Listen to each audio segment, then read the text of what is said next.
à tous, c'est Falco. On se retrouve pour faire une page de scrap. Alors je suis partie dans des tons roses encore, vous allez me dire, et j'ai fait pas mal, j'ai testé une technique un petit peu nouvelle. Technique, non, matière un petit peu nouvelle on va dire. Donc voilà, première chose que j'ai fait, c'est que j'ai collé les deux photos que je voulais utiliser les unes avec les autres parce que je voulais vraiment bien qu'elles soient dans la longueur l'une de l'autre. Donc vous avez déjà vu la page que j'avais fait pour ma mini dans le même thème. Donc c'est les photos où ils sont tous les quatre petits pour rigoler. Bah, j'ai fait la même chose mais pour ma micro. Donc voilà. Donc ici j'ai mis les photos les unes en dessous des autres donc pour les deux filles et j'avais cette grande flèche qui date mais il y a des années que je l'ai et je ne savais pas comment l'utiliser. Et là, je me suis dit, en fait, en rangeant, je me suis dit, ah, mais celle-là, elle va passer sur cette page. Donc voilà, je cherchais, en fait, c'est une page que je cherchais à faire depuis longtemps, mais je ne savais pas quoi mettre comme élément que je suis en train de faire là, en fait. Et j'ai voulu tester donc c'est en enduit de lissage qui vendent chez Action, pas trop cher pour faire pour remplacer en fait ma pâte à texture, je vais y arriver. Donc voilà, ma pâte à texture faite maison, je voulais essayer cet enduit là. En soi, il est super chouette, donc ça fonctionne super bien, mais ça sèche très vite. Donc c'est pas le genre de choses qu'il faut faire et puis laisser un tout petit peu et puis revenir par dessus après. Non, il faut directement l'appliquer. Et ici j'ai voulu le mélanger en plus avec donc ici c'est du maquillage pour donner une couleur. Ça l'a encore plus à sécher. Donc voilà, c'est un peu grosse galère. Mais j'avais vraiment envie de tester et je l'ai encore réutilisé après. Là ici vous voyez je le teste sans rajouter de la matière et en essayant d'aller assez rapidement. Et je me suis rendu compte que ça donnait très bien en fait quand on ne le mélange pas encore à une matière solide. Et si je le prends au fur et à mesure, ça sèche pas. Enfin, ça sèche pas. Ça sèche quand il est sur la feuille, mais j'ai le temps de racler comme je le veux, quoi. Donc voilà, maintenant, peut-être en rajoutant liquide en plus, ça me permettrait peut-être de la travailler un peu plus. Mais voilà, c'est le genre de poudre qu'il faut utiliser en petite quantité. Et ici, j'essaie de chercher des couleurs qui donneraient bien avec la photo, vu que c'est une photo avec le tapis un peu vieillot, comme j'en avais déjà parlé avec l'autre vidéo. Et ben, je voulais faire le petit rappel quoi de ça. Donc ici c'est pour ça que j'utilise des couleurs un peu plus ternes, un peu plus foncées, sobres. Enfin c'est pas foncé, ça, c'est vraiment des couleurs entre guillemets. J'appelle ça des couleurs vieillottes. Quand je les vois, moi ça me fait penser à du vieux. Donc voilà, c'est pour ça que j'appelle ça les couleurs vieillottes. Et je trouvais qu'elles allaient assez bien sur la photo. Enfin, pour mettre ça avec la photo. Donc voilà, donc je l'ai fait une première fois. Et puis alors, je vais le réappliquer après en dessous. Donc là, j'essayais de voir un peu comment j'allais faire pour pouvoir placer mon pochoir. Ça se nettoie assez bien. Franchement, sur le coup, il suffit juste de frotter et il n'y a pas trop de soucis, quoi. Donc là, c'est pas vraiment c'est pas de la matière qui va abîmer vos matériaux, quoi. Donc voilà, là j'ai refait pareil au niveau donc du pochoir en dessous pour vraiment qu'il y ait cette continuité là sur tout le bas de la page. Donc j'avais envie de changer des couleurs, faire le petit rappel. Donc là j'ai essayé de chipoter pour voir un peu où il était. Donc voilà, mais comme je vous dis, la matière parfois elle a tendance à coller. Donc quand je repassais, ça s'enlevait. Et d'ailleurs, il y a plusieurs éléments qui se sont bougés après, quand j'ai retiré ce pochoir là du dessous. Il a moins bien fonctionné parce que je l'ai travaillé un peu autrement. Et donc, évidemment, ça a un peu coincé. Et puis, j'essaie de me dépêcher et j'arrivais pas trop à faire ce que j'avais envie. Et c'est la première fois que je le testais. Ici, je l'ai encore utilisé une autre fois. Oui, je l'ai encore utilisé après ça. Et voilà, je pense que c'est juste une habitude à prendre. C'est pas de la vraie pâte à texture, il n'y a rien à faire. Donc, on peut pas la travailler de la même manière. Je sais même pas comment ça se travaille de la vraie pâte à texture. Je vous avoue, j'en ai jamais eu. Moi, j'ai toujours fait la fait maison ou bien substitut, comme ici la pâte à lissage. Donc voilà, maintenant. en soi, je me dis pourquoi pas, ça apporte exactement la même chose à ma feuille et ça n'a pas de contact direct. Ici, je n'ai pas encore fait en contact direct avec la photo, donc pour l'acide, bah, peu importe. Donc voilà, je me dis pourquoi pas. Maintenant, continuer à faire le fait maison et celui-là. Pourquoi pas de temps en temps inverser un peu l'un et l'autre et puis je verrai un peu ce qui m'attire le mieux, mais ça au moins je me dis c'est dans le bidon et ça séchera moins vite que la pâte à texture que je fais toute seule. Et puis la pâte à texture qu'on fait tout seul c'est super chouette, seulement ça sèche pour moi très très vite et la dernière fois que j'en ai fait j'en ai mis partout dans ma cuisine parce que voilà, et j'ai encore une belle tache sur mon pantalon et là ça ne part pas. Et le pantalon il a déjà été lessivé quelques fois, mais il part vraiment pas. Donc voilà. Maintenant, ça m'empêche pas de le mettre. C'est une trace blanche, c'est pas trop grave quoi. Donc voilà, là ici, je l'ai enlevé et il y a plusieurs éléments qui sont partis. Vous voyez, il y en a un qui s'est mal fait.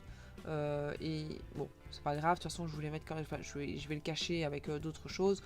C'est le principe aussi du scrap, c'est de pouvoir cacher les imperfections d'une page. Donc voilà, ici c'est ce que j'ai fait.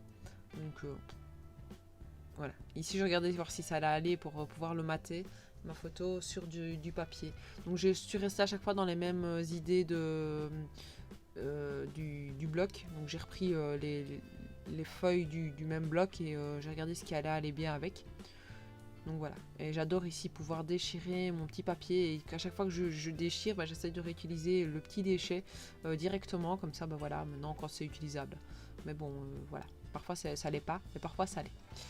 Là, j'ai un peu galéré. Enfin, j'avais plus de colle dans mon truc à colle. Donc, j'ai repris un petit peu le truc de colle à précision que j'avais acheté il y a quelques mois maintenant ici, que j'ai pas beaucoup utilisé au final. Parce que je trouve qu'il est assez gros. Et pour moi, c'est pas vraiment pour faire de la colle à précision. Cet élément-là. Ça met trop de colle. Donc voilà, pour faire des gros éléments comme ça va aller. Mais vraiment, le tout petit élément, je pense pas. Je préfère vraiment le petit bidon transparent que j'ai acheté là et que je réapprovisionne en colle au fur et à mesure. Sinon, il ne faut pas que j'oublie de le faire. Quand, voilà. Donc vous voyez que j'ai découpé dans du papier plusieurs flèches et bah, je me suis dit autant réutiliser ce papier là, ce qui me restait. Donc bah voilà. Ici vous voyez que je le colle. J'ai pas utilisé le double face parce que bah, y a la pâte à structure en dessous et je me suis dit non, double face ça n'ira pas. Donc bah voilà. Je me suis dit je vais utiliser la colle normale. Alors, j'ai découpé le petit mot en famille. Ça m'a pris un temps fou de le découper. Je sais pas ce qui se fait. L'écriture est très très fine et je l'ai fait à la silhouette et j'arrivais pas à faire ce que je voulais faire. Ça donnait vraiment pas. Donc, franchement, sur le coup, le en famille, il m'a donné du fil à retordre. Et cette page m'a pris presque toute la journée alors qu'au final une fois montée, elle n'était pas si longue que ça, quoi. Enfin, maintenant, ici, c'est quand même une longue page, elle fait quand même 10 minutes en accéléré. Mais voilà, après, c'est pas trop grave. Donc, je réutilise la petite technique avec l'enveloppe pour pouvoir coller tout mon mot, c'est plus facile. Au moins, j'ai la colle qui se met partout. Et vous voyez, avec le petit embout pour pouvoir, la petite pince, là, j'applique de temps en temps. Et là, j'avais oublié de mettre mon petit point pour le mot famille. Donc là, je rappuie parce que la colle, il faut le temps qu'elle se mette, quoi. Donc parfois, il faut le temps qu'elle prenne. Et une fois que c'est pris, c'est bon, ça colle, mais voilà. Je prends mon petit plateau avec tous les petits éléments de déco que je voulais mettre, que j'ai coupé pour pouvoir soit mettre dessus, enfin pas pour tout parce que ça ne sera pas faisable de mettre tout, mais tous les éléments que j'avais piochés ou que j'ai coupés pour pouvoir décorer cette page là. Donc voilà, j'ai mis au fur et à mesure. Là j'ai mis j'ai caché la démarcation des deux photos avec une petite flèche. Donc c'est vraiment l'idée de cette page là, c'est vraiment la flèche, enfin les flèches, même si ça n'a absolument rien à voir du tout avec les photos. Je trouve que voilà, ici j'essaye sur chacune de mes pages de rester dans un thème. Si j'utilise des cercles, j'utilise des cercles, si j'utilise des flèches, j'utilise des flèches, et j'essaye petit à petit. Donc je me mets sur les bons principes du scrap, je pense. Donc voilà, et ça me permet, je fais ça en fait depuis que je regarde surtout des vidéos d'autres personnes, et ça me permet de voir un peu comment les autres font pour harmoniser un peu leur page, parce que ça j'ai un peu du mal parfois. Donc voilà, là j'ai mis à nous quatre. Donc vu qu'ils sont tous les 4 et qu'à mon avis, il y a peu de chances pour qu'il y ait un 5e de ce côté-là de la famille. Donc voilà. Bon, non, s'il y en a un 5e un jour, on fera une page à nous 5, hein, mais là pour le moment, ils sont 4, donc je mets bien à nous 4. J'ai continué à décorer, donc je voulais mettre des petits éléments à chaque fois à côté des flèches parce que je trouvais que ça coupait trop net. Donc c'était soit je remettais mon pochoir et je continuais, mais je me suis dit non, ça va être trop compliqué. Donc j'ai décidé de mettre des petits papillons comme s'ils s'envolaient vers le haut. Donc bah voilà, j'ai mis et puis là j'avais un petit tag, donc j'ai utilisé une petite ficelle. D'habitude je remets jamais parce que je sais jamais comment finir mes tags, puis je me suis dit, enfin j'ai vu des vidéos où les personnes mettaient des ficelles au dessus, je me suis dit bah ouais en fait c'est tout bête, donc bah voilà, je me suis dit je vais la mettre et ça donnera plus ou moins bien, et sur le coup ça donne bien. Ces autocollants, je ne sais absolument plus d'où ils viennent. Pourtant ils sont pas très très vieux, hein. C'est des autocollants que j'ai achetés il n'y a pas si longtemps que ça, donc ça doit être soit de chez Zeman, soit chez Action, ça m'étonnerait, ou bien chez Wibra. Parce que j'ai été chez Wibra aussi en chercher, donc à mon avis, ça doit venir soit de Zeman, soit de Wibra.